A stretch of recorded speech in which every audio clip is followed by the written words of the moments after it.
Keanu Reeves never sought recognition. In a culture that often celebrates noise, he chose quiet impact.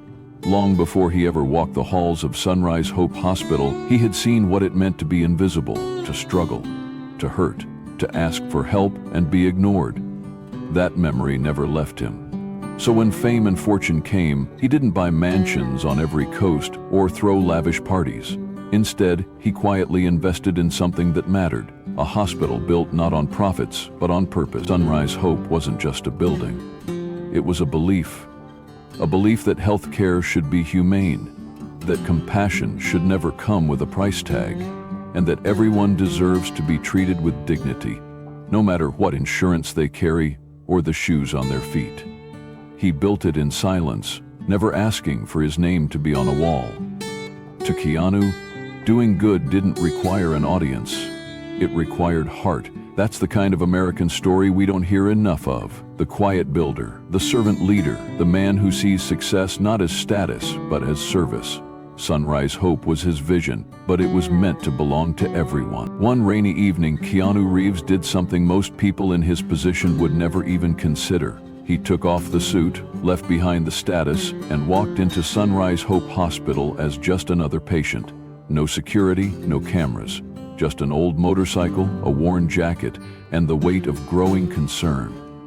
Official reports said everything was fine, but something inside him whispered otherwise. And in America, there's still a deep respect for the idea that leaders should walk the floor, know the people, see it for themselves.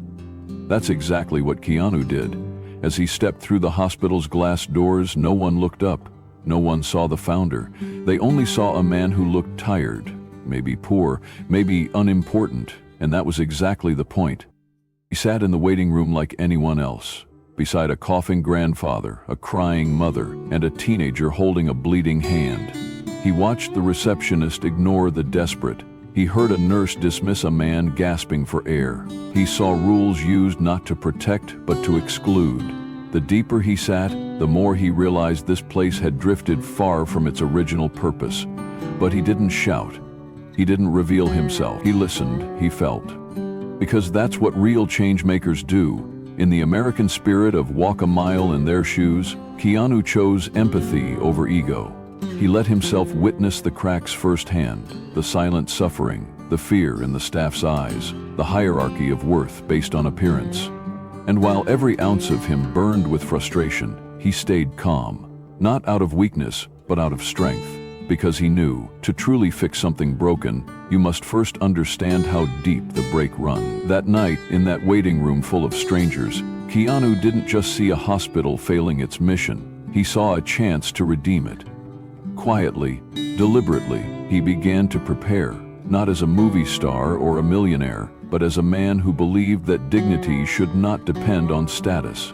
And in doing so, he honored a powerful American truth, that justice begins not from above, but from beside. In the heart of Sunrise Hope Hospital, a man in a pristine white coat walked the halls like he owned them. Dr. Mason Hart, tall, sharp-jawed, designer glasses, and a latte always in hand, had become a symbol of what the system rewarded. Numbers, speed, efficiency. On paper, he was a top performer. In reality, he was a tyrant. He didn't see patients, he saw statistics. To him, an uninsured woman was a delay. A poor child was a drain. An elderly man was someone else's problem. And the worst part? No one dared challenge him. Not because they didn't see what he was doing, but because they knew the system had his back. That's how it works sometimes in America. When power protects power, the vulnerable get silenced.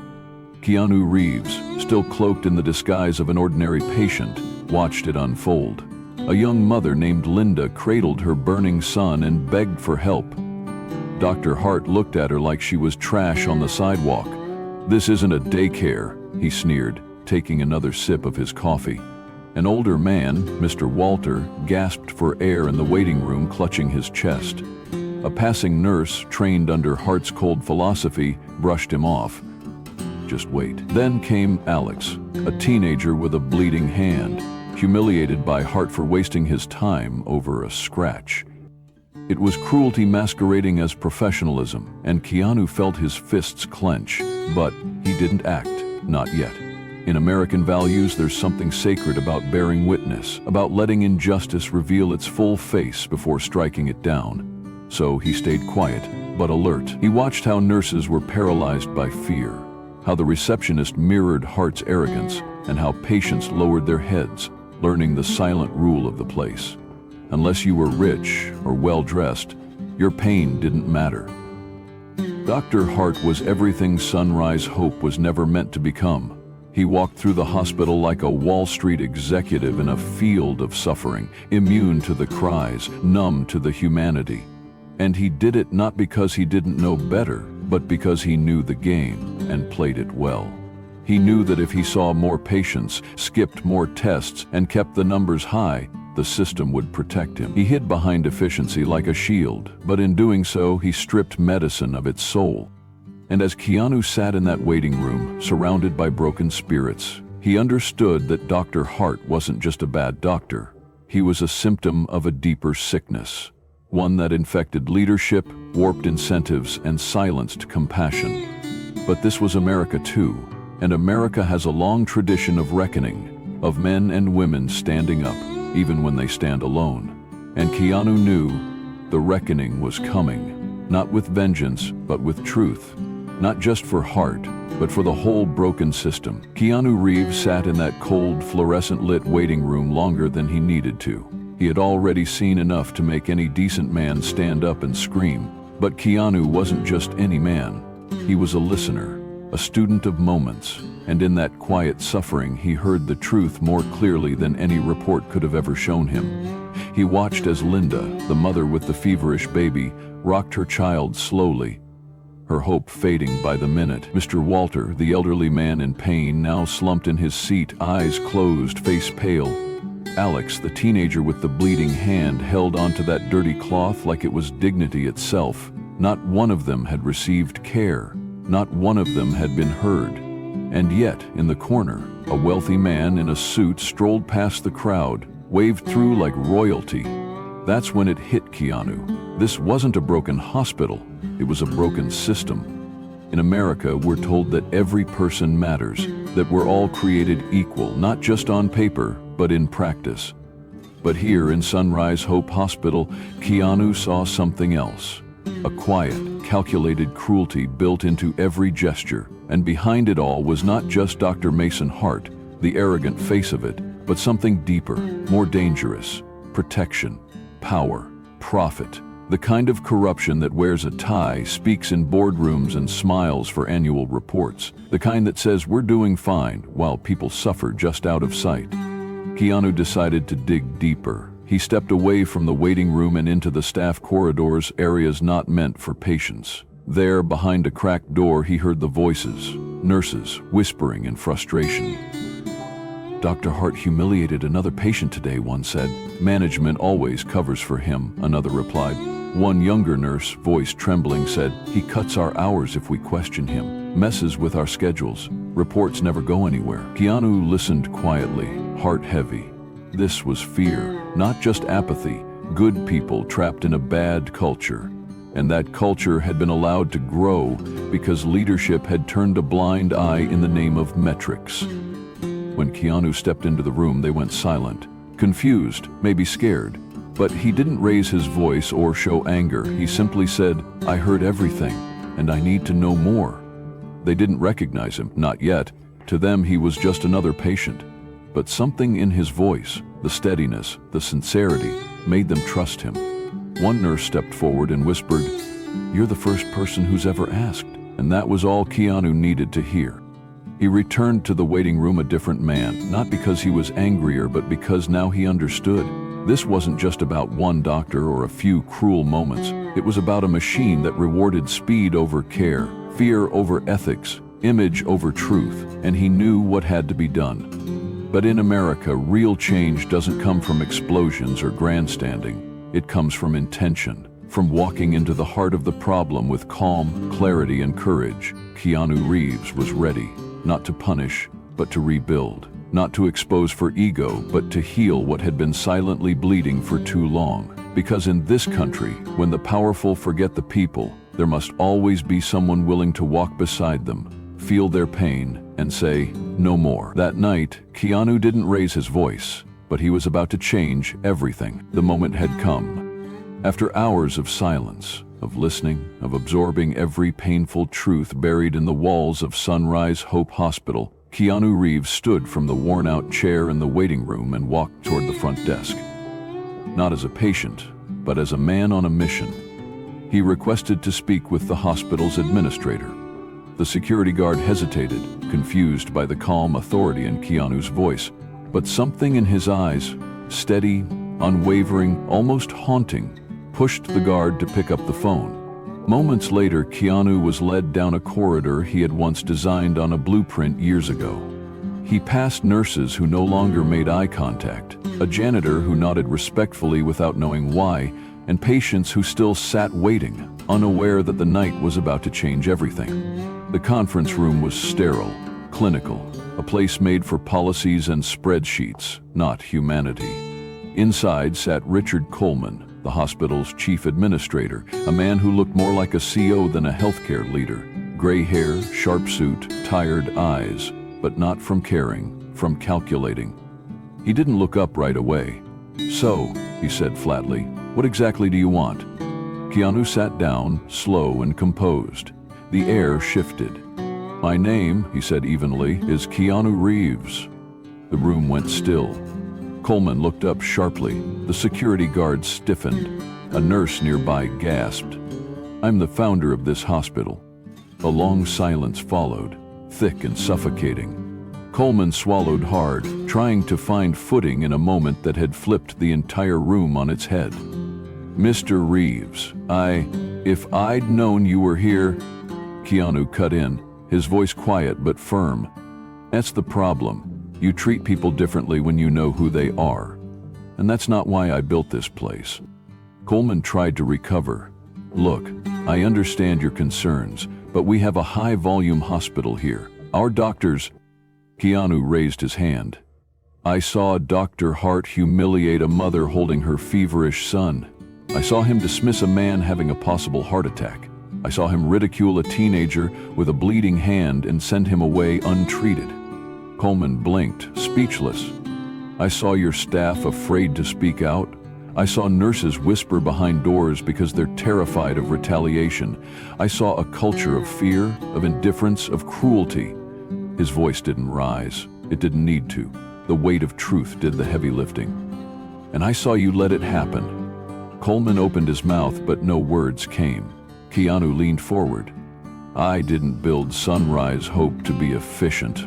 I built it to be human. You traded care for metrics, compassion for numbers, and in doing so you betrayed the very soul of this place." Just then the door opened again. Dr. Mason Hart entered, summoned without knowing why. His usual swagger dimmed the moment he saw Keanu, now seated at the head of the table like a man who had always belonged there. "Who is this?" Hart asked Coleman, still clinging to arrogance. "He's the owner," Coleman whispered. Dr. Hart froze. "Wait. Him?" Keanu stood slowly. "I saw everything, Dr. Hart. Every cruel word, every patient you ignored, every ounce of dignity you stripped away." Hart tried to laugh it off. "I'm a top performer. I've saved this hospital millions. You're fired," Keanu said simply. Silence. Total. Absolute. "You can't do that," Hart snapped. "I just did," Keanu replied. Security stepped forward. Hart resisted until he saw Keanu's eyes, calm, sure, done. They escorted him out as the staff stood frozen, watching history unfold. Then Keanu turned back to Coleman. "The system changes now. You will implement an anonymous reporting system. You will retrain every employee in compassion-centered care. You will ensure that every patient is treated with dignity, regardless of what's in their wallet." And then his voice softened, only slightly. "If you can't lead that change, I'll find someone who will." Coleman, defeated and exposed, nodded. For the first time in years, the soul of Sunrise Hope Hospital was heard again, not in charts, not in prophets, but in a man who chose to walk among the hurting, see the truth, and say, "Enough." That night, justice didn't come with a roar. It came with resolve. In the days that followed, something rare began to happen inside the walls of Sunrise Hope Hospital. The culture began to breathe again. At first, it was subtle. A receptionist smiled instead of sighing. A nurse lingered longer beside a bed, listening more carefully.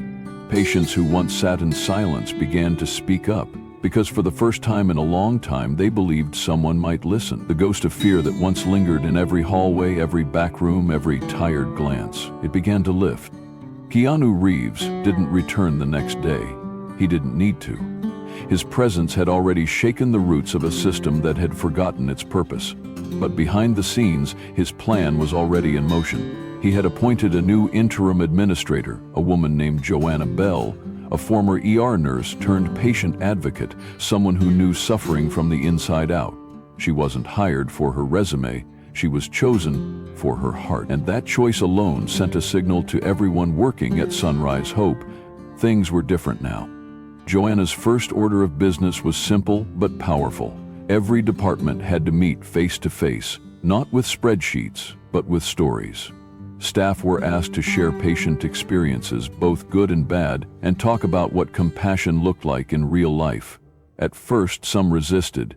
Years of cold leadership had taught them to hide their feelings, to move fast, to never get too close. But slowly, walls came down. One nurse broke into tears, remembering a patient who had died alone. A young technician shared how ashamed he felt every time he had to turn someone away who didn't have the right paperwork. These conversations didn't fix everything, but they planted something honest, something American, a belief that if we face the truth together, we can rebuild anything. The changes weren't just emotional. Keanu funded the creation of a compassion training program, bringing in real patients and families to share their experiences with the staff. He launched an anonymous reporting system that bypassed mid-level managers and went straight to Joanna's desk. Whistleblowers were protected, voices were valued, and most importantly, care was redefined, not just as treatment, but as connection. Over time, the hospital's physical space changed too. Cold, white walls were warmed with art from local students.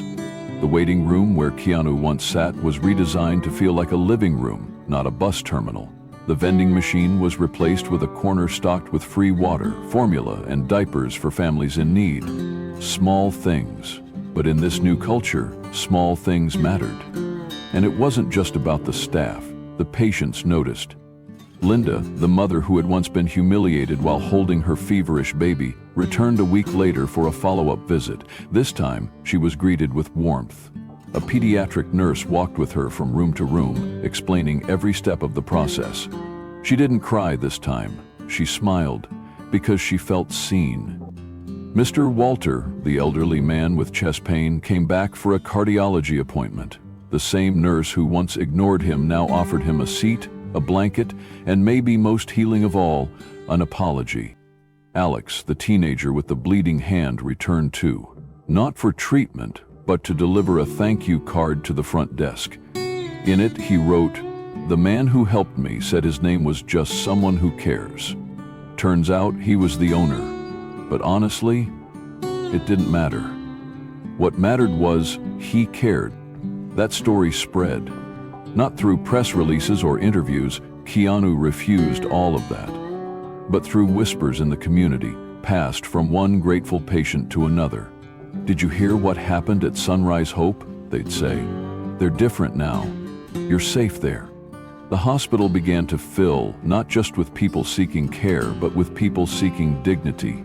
And for the first time in years, the staff felt pride, not pressure. Nurses who once dreaded their shifts now stayed late to volunteer for the new mentorship program. Doctors began consulting with patients longer, listening not just to symptoms but to stories. The administrators walked the halls regularly, not to inspect, but to connect. And somewhere, often without being noticed, Keanu Reeves would return. He didn't walk into boardrooms or command meetings. He simply strolled the corridors, nodding to janitors, pausing to thank the cafeteria staff, slipping into the waiting room to sit quietly and observe, just making sure the hospital he built was no longer a machine, but a living, breathing place of healing. Because in the American spirit, redemption is not only possible, it's powerful. And when someone with power chooses humility, chooses to get close to the pain instead of insulating themselves from it, that's when the system shifts. That's when legacy is written, not in buildings or budgets, but in the quiet restoration of trust. And so, Sunrise Hope Hospital became what Keanu always dreamed it could be. A place where people matter, a place where dignity lives, a place not defined by profit, but by purpose.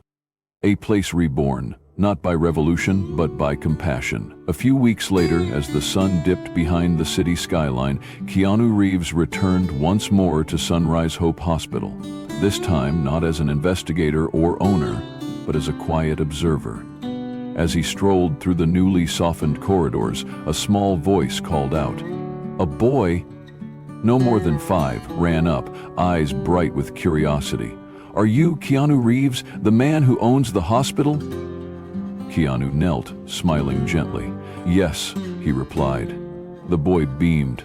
"Thank you. The doctors are nice now." That simple sentence stayed with Keanu as he stood again, staring out the tall glass windows of the lobby. And in that moment, the lesson became clear. This wasn't just about a hospital, it was about how we treat each other when no one is watching. It was about the value of listening before leading, of choosing empathy over ego. It reminded Keanu, and all of us, that the soul of any institution isn't found in its profits or policies, but in the quiet, everyday decisions people make when faced with someone else's pain. In America, we often celebrate power, success, and achievement, but the true heroes are the ones who use their position to serve, not rule, the ones who walk beside, not above. And perhaps the greatest lesson from Sunrise Hope is this: kindness is not weakness, it is leadership. And when we choose to see one another with dignity, even in the smallest moments, we change more than systems. We change lives.